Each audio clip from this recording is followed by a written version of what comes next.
Selamat pagi, jumpa lagi dengan saya Princess of Tarot Reader Miss Indah Novalia. Saya akan memprediksi jika kamu sudah mempunyai janji dengan seseorang. Ini berlaku buat yang lagi single ya. Tiba-tiba orang yang telah membuat janji kepada kamu itu, terutama untuk bulan Desember kan dia untuk ngajak ketemuan. Kamu sudah mempersiapkan semuanya. Kebetulan dia juga di luar kota domisilinya. Tapi kok tiba-tiba dia menerima wanita atau pria lain lah gitu. Ini kan buat cewek cowok. Tiba-tiba kok dia menerima seseorang di tempat kerjanya, hingga sekarang mereka berdua di tempat kerja pasangan kamu itu hidup bebas ya. Hidup bebas tanpa ikatan resmi hingga sekarang. Kenapa sih kok padahal dia itu sudah janji bulan depan ingin bertemu dengan kamu, kok dia menerima orang lain di mes karyawan itu? Oke, apa penyebabnya? Kenapa dia? Pastilah dia mengkhianati kan? Karena dia sudah janji bulan Desember besok untuk bertemu dengan kamu. Tapi kok dia malah bertemu dengan orang lain? Maksudnya kan selama ini dia emang berhubungan dengan orang itu, tapi dia ngakunya cuma teman. Dan setiap kali chattingan sama kamu, video call atau telepon sama kamu, dia selalu muji-muji kamu, dia selalu sayang sama kamu, dia pakai kiss-kiss segala sebelum mengakhiri percakapan dengan kamu. Tapi kok tiba-tiba dia mengkhianati kamu, di mana dia memberitahu alamat kerja dia kepada orang itu, yang dimana dia tidak mau mengakui bahwa dia tidak menyukai orang itu gitu. Walaupun secara fisik lebih cantik atau lebih tampan kamu daripada orang yang paranin dia di tempat kerjanya. Oke, apa sih penyebabnya kenapa dia mengkhianati? Padahal kamu sudah mempersiapkan semuanya buat bulan depan, termasuk kamu sudah membeli tas gede, kamu sudah mencari orang buat mengganti mengurus seseorang di rumah kamu. Ya, kenapa sih kok dia tega seperti itu? Sampai sekarang dia tidak berani menghubungi kamu, walaupun kamu sudah membuka blokiran WhatsApp dia, tapi dia sampai sekarang tidak berani menghubungi kamu. Bahkan FB-nya aja sampai sekarang diblokir sama pasangan yang tidak resmi. Maaf kumpul kebo sekarang di tempat kerjanya. Kenapa gitu? Kenapa dia sampai tega seperti itu kepada kamu? Oke, sekarang seperti biasa ada 3 pilihan kancing. Kenapa saya pilih kancing? Karena kancing itu menghubungkan ya, menyatukan. Jadi ini berhubungan dengan pasangan kita juga. Oke, ada 3 pilihan kancing: merah, hitam, dan hijau. Merah, hitam, hijau. Oke, jika perlu waktu lama untuk memilih, silakan pause dulu video saya ini. Oke, saya ulangi lagi pertanyaannya. Jika kamu sudah membuat janji dengan seseorang, bulan depan ingin bertemu, kebetulan dia domisili di luar kota, luar daerah, dan kamu sudah mempersiapkan semuanya, tiba-tiba beberapa hari lalu kamu hubungi dia dan yang ngangkat itu pasangan tidak resminya, di mana dia tidak mau mengakui bahwa dia berhubungan sama lawan jenisnya itu cuma sekedar teman. Tapi kok teman, dia kok ngasih tahu alamat kerjanya dia yang sekarang. Sampai sekarang pun maaf dia sama yang ngakunya yang dia anggap teman tapi mesra itu, sampai sekarang pun di mes atau asramanya tempat pasangan kamu itu kerja, mereka maaf kumpul kebo ya. Kalau kita bilang orang tua zaman dulu, kumpul kebo, kumpul gajah, kumpul badak, whatever. Dan kenapa dia bisa setega itu? Padahal dia sudah janji sama kamu bulan depan untuk bertemu dengan kamu. Oke, kita coba buka yang merah dulu ya, karena saya suka warna merah juga seperti ini, kancingnya menyala. Oke, kenapa sih? Tuh kan. Tuh lihat. Oke, di sini saya lihat emang dia itu orangnya suka baik, suka menjadi teman, suka menjadi pasangan yang sangat sayang, tapi bisa menjadi musuh yang sangat kejam. Sekarang dia tidak berani menghubungi kamu karena dia punya salah. Tuh, dia adalah orang yang hanya pura-pura baik. Dia adalah suatu orang yang sangat-sangat, kalau kita bilang buaya ya, kalau dibilang gitu. Dia penuh rayuan gombal, tapi akhirnya dia menerima orang lain, lawan jenis di tempat kerjanya, hingga sekarang mereka asik asik bermesraan tanpa hubungan resmi ikatan pernikahan. Jadi mereka maaf-maaf menghalalkan dan berzinah ya, kalau saya bilang berzinah di tempat kerja pasangan kamu itu tanpa takut dosa. Dan ini nantinya dia dengan cara strategi yang licik, jika orang yang telah dia temui kembali ke asalnya, ke habitatnya, dan dia sendirian lagi di mes karyawan, dia akan menghubungi kamu kembali. Tapi hati-hatilah, itu cuma taktiknya saja dan jangan percaya kepadanya lagi. Kalau bisa jangan diterima telepon darinya. Tidak perlu diblokir, di reject aja. Di reject saja gitu. Jadi jangan terima lagi. Oke, dia sudah mengkhianati kamu, dia sudah buat janji, bahkan kamu sudah mempersiapkan segalanya untuk bertemu dengan dia bulan Desember nanti, tapi dia mengkhianati kamu. Tapi ingatlah, pasti ada balasannya orang seperti itu. Oke, jadi intinya dia hanya pura-pura baik ya. Oke. Dan yang kancing hitam.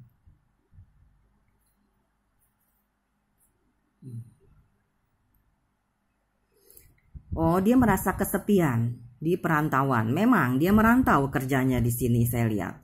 Tapi datanglah si itu, kalau dia pria, datanglah si wanita pekerja. Oke, saya kasih tahu ya, orang yang menghampiri pasangan kamu itu di tempat kerjanya itu adalah yang sangat berduit banyak, yang kaya raya. Jadi dia menarik perhatian dengan materinya bisa, dia tidak pernah kekurangan uang, dan emang dia itu pintar untuk mengeluarkan rayuan mautnya, sehingga dengan cara begitu si pasangan yang tidak resmi itu, yang menghampiri pasangan kamu di tempat kerjanya itu, merasa simpatik dan perhatian kepada pasangan kamu itu. Jadi intinya dia kesepian dan memberitahu alamat kerjanya kepada dia, sehingga dia menghampiri pasangan kamu itu, dan dia simpatik.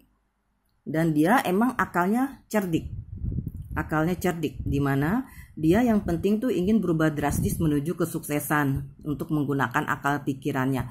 Jadi kalau bisa saya simpulkan, di perantauan itu dia itu kekurangan uang, dia butuh uang banyak, dan di saat dihubungi si pasangan yang maaf keganjenan itu keganjenan itu, jadi dia senang, apalagi kaya banget, kaya raya, dan tidak pernah kesulitan uang. Oke. Dan yang terakhir, mantannya loh. Jadi yang terakhir itu kancing hijau, dia itu menghampiri pasangan kamu itu, emang dia mantannya dulu pernah gagal untuk menikah karena apa ya? Karena kalau aku bilang, pasangan kamu itu dulu ditolak sama keluarganya dia karena belum ada kerjaan tetap, dan sekarang dia kembali lagi ke pasangan kamu itu. Tuh, benar, keuangan juga. Jadi di sini intinya dia sangat susah di perantauan, dia butuh uang banyak, dan datanglah itu si kalau aku bilang ya, si orang kaya itu. Dia ini berlaku untuk cewek dan cowok ya. Jadi kalau misalkan cowok, lebih kalau aku bilang ya, cowok matre lah gitu. Dimana kalau dia cowok itu dihampiri oleh mantannya yang cewek yang kaya raya, dan dia emang di perantauan lagi kurang uang. Tuh liatin, dia di perantauan semuanya dia yang nanggung. Seorang pria dengan muka yang tidak enak memegang pedang, semuanya dia yang pegang, dan 2 pedang terjatuh. Jadi di sini saya lihat di perantauan itu dia tersiksa dan kalau bisa sih dia pengen morotin, nah istilahnya morotin ya pastilah kan, dia nyamperin ke situ aja dengan pesawat terbang, si pasangan itu loh, mantannya yang kaya raya itu. Jadi dengan cara seperti itu nih kita lihat ya, Dewi kaya raya bidadari, Pentacles materi. Jadi di sini aku lihat benar-benar kaya raya banget itu mantannya, tidak pernah kekurangan uang. Emang di depan pasangan kamu itu dia tidak menampakkan kesombongannya, tapi nanti suatu saat dia akan menampakkan kesombongannya. Bahkan dia sering meremehkan profesi seseorang, apalagi pasangan kamu itu kerjanya di perantauan yang tidak mempunyai pangkat, tidak seperti orang kantoran. Jadi itu saja saran saya, kalau bisa jika dia telepon lagi, menghubungi kamu lagi, jangan diangkat, di reject aja, biar dia merasa tersiksa. Tapi jangan diblokir ya, jangan diblokir. Jika dia telepon, di reject saja. Itu saran saya. Karena siapa yang tidak sakit hati di mana dia sudah menjanjikan bulan depan ingin bertemu dengan kamu, bahkan kamu sudah mempersiapkan segalanya, sudah packing sedikit demi sedikit, tapi tiba-tiba dia memberi kabar, bahkan di saat kamu menghubungi lewat ponselnya, yang angkat itu si yang kaya raya itu yang menghampiri dia di tempat kosan karyawannya. Bukan karyawan sih sebenarnya ya, proyek lah, seperti itulah namanya, juga dia di perantauan. Nah kebetulan nih, kalau kasarnya, wah gue lagi butuh duit nih kan, gue merantau, sedangkan dia kaya banget, ya udah diterima saja sama beliau. Tapi di situ dengan secara tidak langsung ataupun secara langsung, kamu pasti sakit hati ya. Jadi saran saya, dia udah matre, dia udah mata duitan, jangan diterima teleponnya, biar aja dia tersiksa hubungin kamu terus ya. Suatu saat pasti dia hubungin, dan dari pihak keluarga juga sebenarnya hubungan mereka kurang disetujui karena dalam hal pasangannya itu kaya sekali, tidak seimbang dengan kehidupan keluarganya. Jadi itu saja saran saya, jangan diterima, tapi jangan diblokir. Ini kan kalau ditelepon seakan-akan dia tersiksa loh, kok ini telepon susah banget ya. Jangan diblokir, di reject aja. Oke. Itu saja prediksi tarot saya. Oke, saya ulangi lagi. Jika kamu sudah membuat janji bertemu dengan seseorang bulan Desember besok, tiba-tiba ketahuan di saat kamu menghubungi dia lewat ponsel, ada orang lain yang ngangkat teleponnya dan dia ngomong terus terang dia sudah tidur dengan pasangan kamu di kos-kosannya. Pasti kamu sakit hati. Apa penyebabnya sih? Padahal dia udah janji bertemu dengan kamu bulan depan. Apa penyebabnya sebenarnya? Apa penyebabnya? Tadi kan sudah saya jelaskan. Oke, terima kasih sudah menonton upload video readingan tarot saya. Ingat loh, lagi promo ya. Mudah-mudahan promo terus berlanjut ya. Sekarang 10.000 per pertanyaan. Terima kasih sudah menonton. Semoga resonate. Jangan lupa like, share, and subscribe. Bye-bye.